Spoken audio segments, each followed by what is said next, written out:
Election season always seems to bring up, anxieties for everybody, doesn't it? Yeah.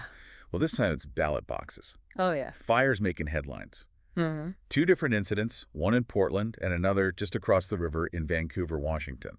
Wow. Both under investigation by the FBI. Hmm.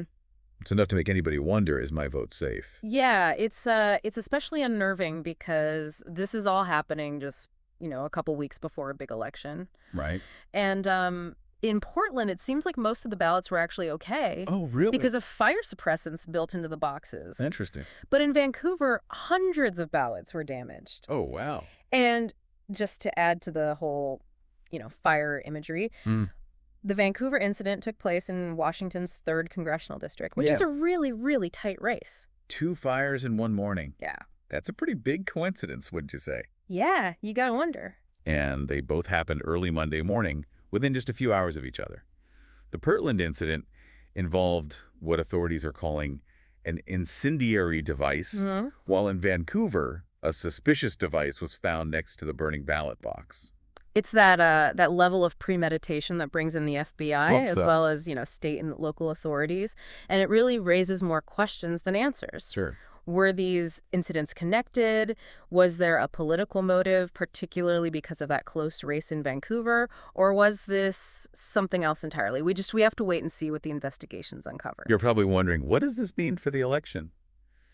Well, election officials in both cities are working to contact voters whose ballots were affected and assure the public that every valid vote will be counted. Yeah, they're really emphasizing all the steps they have in place to ensure a secure election. Right. I think it's interesting to note the response from Washington Secretary of State Steve Hobbs.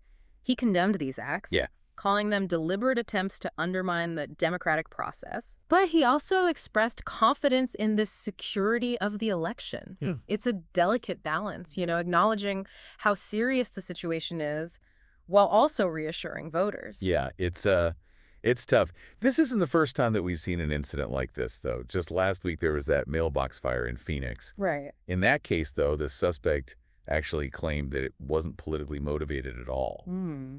But with the Oregon and Washington fires, the motives are still very unclear. And that uncertainty can really feed into anxieties, Yeah. especially since the FBI and DHS recently issued a bulletin warning about potential election-related violence fueled by grievances and misinformation. Right. These incidents, whether they were, politically motivated or not, tap into those fears and could impact voter confidence and turnout. So we've got two ballot box fires, a nail-biter of a congressional race, Yeah. and just a general sense of concern about election security. What does it all mean? Well, if we kind of zoom out and look at the bigger picture, we're seeing more and more attempts to disrupt or even delegitimize the election process.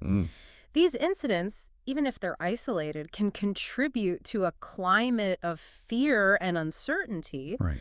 that really erodes public trust in democracy itself. Yeah, that's scary. Yeah, I think what I find particularly worrisome is the impact that all this has on voters.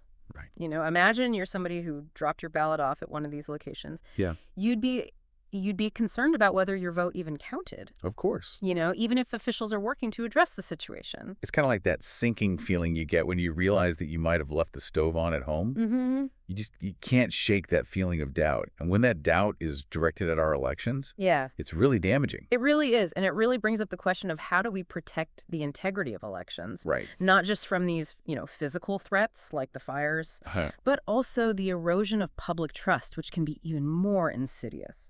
Well, transparency and communication from officials seem really crucial, I think. Mm-hmm. Voters need to be kept informed about the investigations, about how ballot boxes are being secured, Yeah. and how they're ensuring that every single valid vote is going to be counted. I completely agree. Open communication can really go a long way in mitigating those fears Yeah. and help to counteract misinformation, Right. which tends to spread in these situations. And it's also important to highlight the security measures that are already in place. Like what? Things like tamper-proof seals on ballot boxes, Oh, yeah. surveillance cameras, Uh-huh. and chain of custody procedures for all those ballots. Yeah, it's like, those security tags that they put on clothing in stores? Right. They're a deterrent, but they also help track down any tampering. Yeah. And I think in the case of our elections, those safeguards need to be even more robust and visible to the public. Absolutely. And we can't forget that election security is a responsibility that we all share. That's right. It's not just on officials. It's on each and every one of us to be vigilant and report any suspicious activity that we see. So what does that actually look like in practice? What can everyday citizens do to help safeguard the election process? Well, first and foremost, you got to stay informed about the election procedures in your own community. Okay. Know where and when to vote, how to track your ballot after you've cast it, Yeah. and what security measures are in place at your local polling places. It's like when you prepare for a hike. You check the trail map. Yeah. You pack the right gear and you let somebody know where you're going. Right. So when it comes to voting, that means understanding the process and being aware of any potential risks. Exactly. And just like you would report a fallen tree or dangerous animal on a hiking trail, Yeah. you should report any suspicious activity you see around ballot boxes or polling places to the authorities. If you see something, say something. Right. It's about being an active participant in the process, not just a passive observer. Okay. And, even beyond reporting suspicious activity, you can play a role in combating misinformation by being discerning about what you share online. Double-check your sources, look for evidence-based reporting, and don't amplify those unverified claims that tend to run rampant during election season. Right. So it's about separating the signal from the noise. Mm-hmm. There's so much information going around, especially during an election. Yeah. It's more important than ever to be critical consumers of all that information. Absolutely. And, even if you don't see instant results from your actions, every step we take to safeguard the election process just makes our democracy stronger. Right. It's a collective effort, kind of like a community garden. Yeah. Everybody benefits when we all do our part to cultivate a healthy ecosystem. That's a great analogy. And speaking of ecosystems, these incidents highlight how interconnected everything really is. Yeah. Election security, it's not just about protecting ballot boxes. It's about addressing these underlying issues in society that lead to violence and distrust and attempts to, undermine democracy. So things like political polarization Yeah. and the spread of misinformation and that growing sense of disillusionment with institutions. Exactly. Those are really complex, deep-rooted challenges that we're not going to solve overnight. But by acknowledging their impact on elections, Yeah. we can start to, address them more effectively. So it's kind of like treating the root cause of an illness Mm-hmm. instead of just managing the symptoms. Right.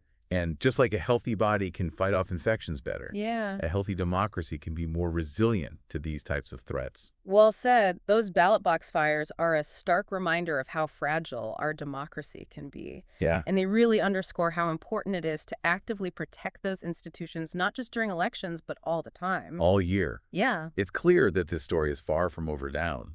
The investigations are ongoing, and we're still seeing the effects of these incidents. But as we're wrapping up this deep dive, what are some key takeaways you hope our listeners will remember? I think the most important thing to remember is that election security is paramount. Right.